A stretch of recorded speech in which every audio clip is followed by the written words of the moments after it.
Hey traders, Uniswap is up 3% in the last 24 hours, now sitting around $3.16, and trading volume is picking up fast. So what's next? Bullish momentum or just a classic trap?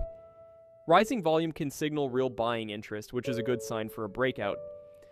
But don't forget, quick pumps can also lead to fakeouts if the momentum isn't sustained.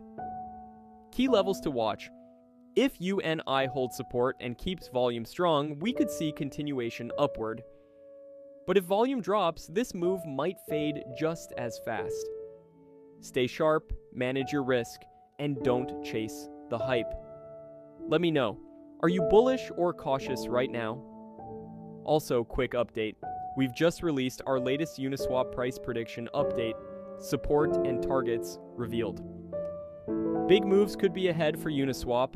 We've just dropped our latest analysis with key support levels and price targets you don't want to miss.